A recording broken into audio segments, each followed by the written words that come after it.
സംസ്ഥാനത്ത് ഉയർന്ന താപനില മുന്നറിയിപ്പ് തുടരുകയാണ്. സാധാരണയേക്കാൾ 3 ഡിഗ്രി മുതൽ 4 ഡിഗ്രി സെൽഷ്യസ് വരെ താപനില ഉയർന്നേക്കും. ഉഷ്ണതരംഗ സാഹചര്യം കണക്കിലെടുത്ത് ഇന്ന് മുഖ്യമന്ത്രിയുടെ നേതൃത്വത്തിൽ ഉന്നതതല യോഗം ചേരും. പാലക്കാട് നിന്ന് സാജിദ് അജ്മൽ ചേരുന്നു. സാജിദ്, ഏറ്റവും കൂടുതൽ ചൂട് അനുഭവപ്പെടുന്നത് പാലക്കാട്ടാണല്ലോ. 40 ഡിഗ്രി കഴിഞ്ഞിരുന്നു കഴിഞ്ഞ ദിവസം. ഇന്ന് എത്രയാണ് താപനില?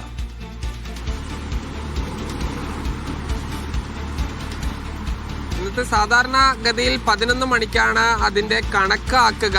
അത് ഈ IRTCയുടെ ഇതാണ്, അതായത് മുണ്ടൂർ IRTCയിലാണ് അതിന്റെ ഒരു കണക്ക് പ്രധാനമായും വരുന്നത്. പക്ഷേ പാലക്കാട് നഗരത്തിലും കഞ്ചിക്കോടും വാളയാറും ഉൾപ്പെടെ 41 ഡിഗ്രി വരെ ചൂട് രേഖപ്പെടുത്തുന്നുണ്ട്.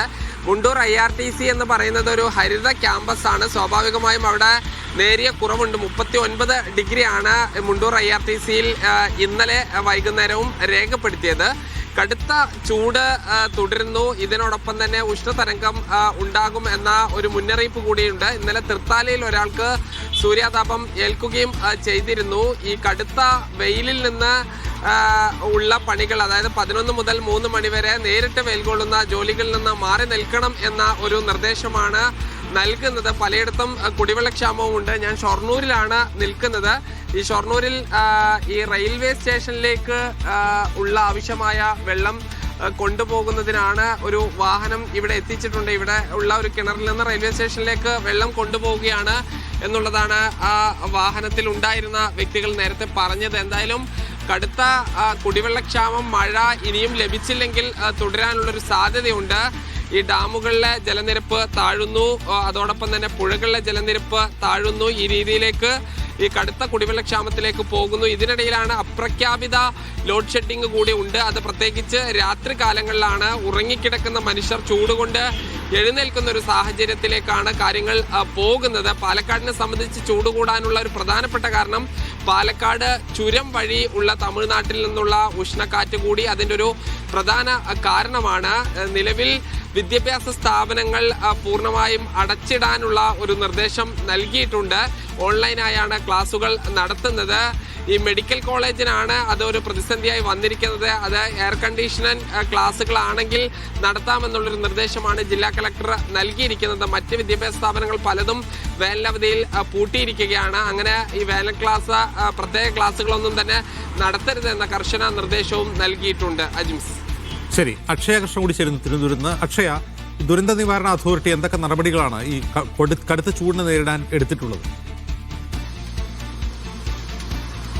കടുത്ത ചൂടിനെ നേരിടാൻ കൃത്യമായി തന്നെ സംസ്ഥാന ദുരന്ത നിവാരണ അതോറിറ്റി ഓരോ ദിവസവും ജനങ്ങൾക്ക് ജാഗ്രതാ മുന്നറിയിപ്പുകൾ നൽകിക്കൊണ്ടിരിക്കുന്നുണ്ട്. ജിംസ്, അതിൽ പ്രധാനമായിട്ടും ദുരന്ത നിവാരണ അതോറിറ്റി അറിയിച്ചിരിക്കുന്ന മുന്നറിയിപ്പ് എന്ന് പറയുന്നത് കൃത്യമായി 11 മണി മുതൽ 3 മണി വരെയുള്ള സമയത്ത് ജനങ്ങൾ സെൽഫ് ലോക്ക്ഡൌൺ പാലിക്കണം എന്നുള്ളതാണ്. അതായത് ഈ സമയങ്ങളിലാണ് സൂര്യന്റെ രശ്മികൾ ശക്തമായി ഭൂമിയിലേക്ക് പതിക്കുന്നത്. ഇത് വലിയ പ്രത്യാഘാതങ്ങൾ ഉണ്ടാക്കാൻ സാധ്യതയുണ്ട്. പ്രധാനമായിട്ടും പ്രായമായവരിലും കുട്ടികളിലും ഒക്കെ തന്നെ അത് വലിയ ബുദ്ധിമുട്ടുണ്ടാക്കാൻ സാധ്യതയുണ്ട്. അത്തരത്തിൽ ജനങ്ങൾ കൃത്യമായി ലോക്ക്ഡൌൺ പാലിക്കണം, സെൽഫ് ലോക്ക്ഡൌൺ പാലിക്കണം എന്നുള്ളതാണ് ദുരന്ത നിവാരണ അതോറിറ്റി മുന്നറിയിപ്പ് നൽകുന്നത്. മാത്രമല്ല, കൃത്യമായ ഇടവേളകളിൽ ദാഹം തോന്നിയില്ലെങ്കിൽ പോലും ശുദ്ധജലം ഉപയോഗിക്കുക, ശുദ്ധജലം കുടിച്ചുകൊണ്ടേയിരിക്കുക എന്നുള്ളതാണ് മറ്റൊരു മുന്നറിയിപ്പ്. പിന്നെ പുറത്തിറങ്ങുന്ന സമയത്ത് ഈ 11 മണി മുതൽ 3 മണി വരെ സമയങ്ങളിൽ പുറത്തിറങ്ങേണ്ട സാഹചര്യം ഉണ്ടായിക്കാൻ കഴിവതും ആ സാഹചര്യങ്ങൾ ഒഴിവാക്കുക എന്നുള്ളതാണ്. അത് ഒഴിവാക്കാൻ പറ്റാത്ത സാഹചര്യങ്ങളാണെന്നുണ്ടെങ്കിൽ ആ സമയങ്ങളിൽ കുട ഉപയോഗിക്കുക, മാത്രമല്ല അയഞ്ഞ കോട്ടൺ വസ്ത്രങ്ങൾ ഉപയോഗിക്കുക എന്നുള്ളതൊക്കെ തന്നെയാണ് സംസ്ഥാന ദുരന്ത നിവാരണ അതോറിറ്റി അറിയിക്കുന്ന മുന്നറിയിപ്പ് എന്നുള്ളത്. കാരണം സംസ്ഥാനത്ത് ഉയർന്ന താപനില അറിയിപ്പ് തുടരുകയാണ്.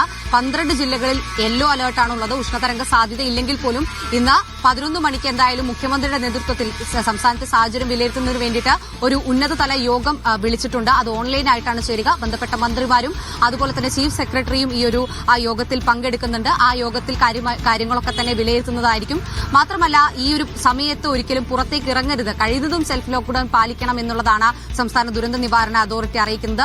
ചില സ്ഥലങ്ങളിലെല്ലാം തന്നെ ഇടത്തരം മഴ ലഭിക്കുമെങ്കിലും അത് പൂർണ്ണമായിട്ടൊരു ആശ്വാസമായി കണക്കാക്കാൻ കഴിയില്ല.